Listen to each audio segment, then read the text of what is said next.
Hello everyone, welcome to my channel which is welcome to study.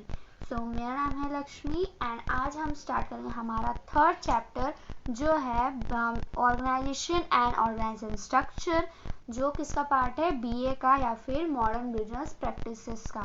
ठीक है, तो हम टाइम वेस्ट नहीं करते, हम स्टार्ट करते। छोटा सा चैप्टर है, छोटा सा टॉपिक ही है, इसके अंदर 2 ही टॉपिक है, ज़्यादा नहीं है, पर उसके अंदर की डिटेल्स भी हैं तो वो हमें रिवाइज करने हैं। ठीक है, तो ये एग्जाम के लिए आपको प्रिपेयर हो जाएगा, थर्ड चैप्टर भी।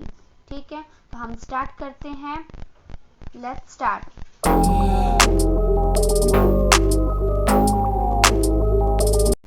सो मीनिंग क्या है ऑर्गेनाइजेशन की? Meaning can be defined as identifying and the grouping different activity in the organisation and bring together the physical, financial and the human resource to establish most productive relation for the achievement of a specific goal of the organization।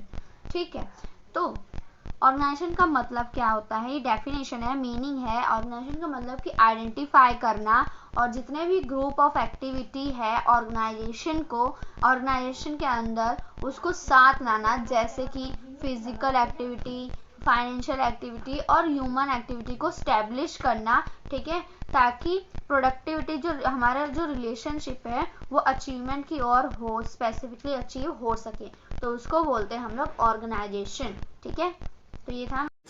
तो हमारा next topic क्या है, concept क्या है organisation का। ठीक है, meaning देख लिया, अब हम कॉन्सेप्ट देखते हैं। फर्स्ट क्या है, analyse of activity to be perform. जो भी एक्टिविटी को एनालाइज किया है, आप लोगों ने देखा है, उस एक्टिविटी को परफॉर्म करना। ठीक है, फिर सेकंड क्या है, analysing activity to various individual. और जो भी एक्टिविटी को एनालाइज किया हुआ है, हर एक इंडिविजुअल को, वेरियस इंडिविजुअल को एनालाइज करना है वो एक्टिविटी को। ठीक है, डेलीगेटिंग देम अप्रोप्रिएट ऑथोरिटी। और जो उनको है ना एक अप्रोप्रिएट, एक सही ऑथोरिटी, एक सही राइट देनी है, एक रिस्पॉन्सिबिलिटी देनी है, एक पावर देनी है। ऑथोरिटी मीन्स एक पावर जो डिसीजन खुद से ले सके या कोई भी काम खुद से कर सके, लेकिन वो जो ऑथोरिटी दी जाएगी वो उनके बेसिस पे दी जाएगी कि वो एक्चुअल में वो किस काम के हैं। जैसे मैनेजर को ऑथोरिटी दी जाती है डिसीजन लेने के लिए, रूल्स पॉलिसी देने, क्रिएट करने के लिए, या उनको फॉलो करवाने के लिए, गाइडेंस देने के लिए एम्प्लॉयज के लिए, तो ये उनको ऑथोरिटी दी जाएगी। ठीक है, तो ऐसे एम्प्लॉयज में भी कि अगर एम्प्लॉयज को ये काम दिया गया है तो उनके लिए ये काम के हिसाब से ऑथोरिटी दी जाएगी कि हाँ तुम ये काम को इस तरीके से करोगे, आप खुद से जो सोचना है जैसे करना, ये तुम्हें ऑथोरिटी दी जा रही है, तो उसको बोलते हैं हम डेली अप्रोप्रिएट ऑथोरिटी। तो ये था 3 मेन कॉन्सेप्ट है, मैंने बता दिए। ठीक है, तो हमारा नेक्स्ट टॉपिक क्या है, स्पैन ऑफ मैनेजमेंट या फिर स्पैन ऑफ कंट्रोल। दोनों एक ही होते हैं। ठीक है, मैनेजमेंट बोलो या कंट्रोल बोलो, एक ही मीनिंग है उसका। तो डिटेल करते क्या मीनिंग हो सकता है स्पैन ऑफ मैनेजमेंट का। Span of management mean how many employees और subordinate can be effectively manage by one manager. Span of management का मतलब सिंपल सा यही है कि कितने वर्कर, कितने एम्प्लॉयज, कितने सबऑर्डिनेट मैनेजर के अंडर में कितने काम करते हैं, वो मैनेजर के अंडर में कितने वो कंट्रोल करता है। एक मैनेजर के अंदर कितने एम्प्लॉयज काम करते हैं और वो एक मैनेजर कितने लोगों को कंट्रोल करता है, उसको बोलते हैं स्पैन ऑफ मैनेजमेंट। या और दूसरे वर्ड में क्या बोलते हैं, how many subordinate can be effectively controlled by a one superior. ठीक है, सॉरी, सुपीरियर। तो वही मतलब वो अभी मैंने बताया कि एक मैनेजर के अंडर में कितने एम्प्लॉयज कंट्रोल किए जाते हैं, एक मैनेजर कितने एम्प्लॉयज को कंट्रोल करता है, या कितने वर्कर, एम्प्लॉयज या सबऑर्डिनेट काम करते हैं एक मैनेजर के, तो उसको बोलते हैं हम लोग स्पैन ऑफ मैनेजमेंट। ठीक है, अब ये क्लियर हुआ। अब ऑर्गेनाइजेशनल स्ट्रक्चर क्या होता है, ऑर्गेनाइजेशन स्ट्रक्चर क्या होता है। Organisation structure can be defined as a network of a job position. Organisation structure मतलब पता है ये स्ट्रक्चर क्या ऐसा होता है, नेटवर्क ऑफ अ जॉब मतलब एक कंटिन्यूसली जॉब पोजीशन के लिए होता है, responsibility and authority at different level. तो ऑर्गेनाइजेशन स्ट्रक्चर मतलब क्या होता है कि वो कैसे डिफाइन होता है, एक network of a job position. Job position उसकी रिस्पॉन्सिबिलिटी बताता है, ऑथोरिटी बताता है, डिफरेंट लेवल पे, अलग अलग लेवल पे क्या क्या ऑथोरिटी, क्या क्या एक स्ट्रक्चर होता है ना, top level, middle level and bottom level. तो एक स्ट्रक्चर क्रिएट करता है कि टॉप लेवल को कौन सा क्या दिया जाता है, कौन सा अथॉरिटी या रिस्पॉन्सिबिलिटी दी जाती है होता है, बीच में क्या होता है, और फिर नीचे और बॉटम लेवल पे क्या होता है, मिडिल लेवल पे बॉटम लेवल पे क्या होता है, कितनी अथॉरिटी दी जाती है, उस हिसाब से वो स्ट्रक्चर फॉर्म हुआ होता है। तो उसको बोलते हैं स्ट्रक्चर, ऑर्गेनाइजेशन स्ट्रक्चर।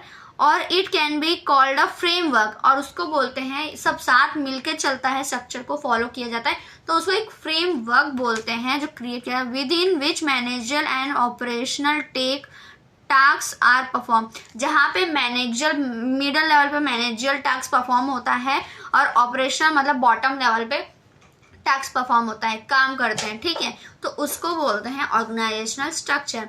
अब क्या फैक्टर अफेक्ट करते हैं ऑर्गेनाइजेशन स्ट्रक्चर को, ठीक है। तो there are 4 factor, technological, human resource, strategy और environment, organisational environment structure, sorry environment, ठीक है। तो ये 4 चीज जो है वो फैक्टर है जो अफेक्ट करते हैं ऑर्गेनाइजेशन स्ट्रक्चर को, ठीक। तो ये 4 फैक्टर अफेक्ट करते हैं, ठीक है। अब हम इसका डिटेलिंग करते हैं। क्या है फर्स्ट, इन्वायरमेंटिकल फैक्टर। तो क्या उसमें क्या शॉर्ट फॉर्म में मैंने लिखा है, शॉर्ट लिखा है ताकि वो समझ आ जाए। आप डिटेल में इसको एक्सप्लेन करना अगर ज़्यादा मार्क्स का आता है तो इन्वायरमेंटिकल फैक्टर क्या होता है, उसमें देखो फैक्टर जो अफेक्ट करे, ठीक है। फैक्टर क्या अफेक्ट करता है ऑर्गेनाइजेशन स्ट्रक्चर को, तो पहला इन्वायरमेंटिकल है। तो कैसे हो सकता है, इकोनॉमिक में कोई चेंजेस आया जाएगा वो इफेक्ट करेगा ऑर्गेनाइजेशन को। फिर टेक्नोलॉजिकल में, पॉलिटिकल लीगल में, फिर सोशल रिस्पॉन्सिबिलिटीज में, फिर कंपटीशंस में, ये सब में हमें फैक्टर अगर चेंजेस आते हैं तो हमें चेंजेस लाना होगा अपने ऑर्गेनाइजेशन स्ट्रक्चर में, नहीं तो ये हमें अफेक्ट करेंगे, ऑर्गेनाइजेशन स्ट्रक्चर हमारा खराब होगा, ठीक है। सेकंड क्या है, स्ट्रेटेजी प्लानिंग है। स्ट्रेटेजी मैंने बताया है कि plan and policy long term के लिए जो सोचा जाता है वो तो स्ट्रेटेजी प्लानिंग वो होता है लॉन्ग टर्म ऑब्जेक्टिव के लिए, पर स्ट्रेटेजी मतलब प्लान एंड पॉलिसी जो क्रिएट किया जाता है, ठीक है। और ताकि वो डिसीजन ले सके, किसके लिए डिसीजन ले सके। A different strategy need a flexible structure, low cost, many needs और अ मोर फॉर्मल स्ट्रक्चर, ठीक है। स्ट्रेटेजी क्या होता है कि उसको लो कॉस्ट, जैसे याद है minimum cost and optimum utilisation of resource, same ये पॉलिसी बनाई जाएगी कि इतने पैसों में इतना ही काम, मतलब इससे ज़्यादा प्रोडक्टिविटी हो सकती है कि नहीं। तो अब थर्ड क्या है, technological, change in method of production. Technological में चेंज हो सकता है प्रोडक्शन में अगर टेक्नोलॉजिकल आएगा। न्यू मशीनरी, न्यू इक्विपमेंट, नया मशीनरी नया इक्विपमेंट में भी चेंजेस आएगा तो प्रॉब्लम हो सकता है सेटल होने में। फिर new technique and new method of operating business. अब नया मशीनरी आया तो नया टेक्निक होगा, नया फॉर्म मेथड होगा उसको करने के लिए, तो भी इफेक्ट आ सकता है, लेट हो सकते हैं हम लोग प्रोडक्शन करने में, ठीक है। तो ये होता है टेक्नोलॉजिकल। अब ह्यूमन रिसोर्स क्या होता है, उसमें जैसे एजुकेशन में चेंज आया, पर्सनैलिटी होता है, जॉब अपॉर्चुनिटी होता है, पोजीशन होता है और रिस्क एटीट्यूड्स होता है ह्यूमन रिसोर्स में, ठीक है। तो ये थे हमारे 4 फैक्टर जो अफेक्ट करते हैं बिजनेस ऑर्गेनाइजेशन स्ट्रक्चर्स को। अब नीड्स क्या है ऑर्गेनाइजेशन स्ट्रक्चर की, तो नीड क्यों जरूरत है ऑर्गेनाइजेशन स्ट्रक्चर, तो उससे हमें क्या पता चलता है क्यों जरूरत है। पहला कि a clear structure make it easy to check the responsibility of each part of the business. अगर क्लियर होगा हमें स्ट्रक्चर तो हमें इजीली पता चल जाएगा किसको कौन सी रिस्पॉन्सिबिलिटी दी है बिजनेस के अंदर। फिर सेकंड है, a clear idea about the working style of the enterprise can be known from a organisation structure, ठीक है। मतलब जो वर्किंग स्टाइल है एंटरप्राइज की, उससे वो पता चलेगा कि किस तरीके से वो काम करते हैं। फिर OS लिखा है मैंने, मतलब ऑर्गेनाइजेशन स्ट्रक्चर अलाउ करता है कोरिलेशन और कोऑर्डिनेशन बनाता है among human, physical and financial relation और रिसोर्सेज के बीच में, ठीक है। सो आज का सेशन यही ख़त्म होता है, ठीक है। तो अगर आपको वीडियो अच्छी लगी हो तो please like, subscribe and share my video and click the bell icon to get your notification in your YouTube. Thank you so much. आज का सेशन यही ख़त्म करते हैं, टाटा।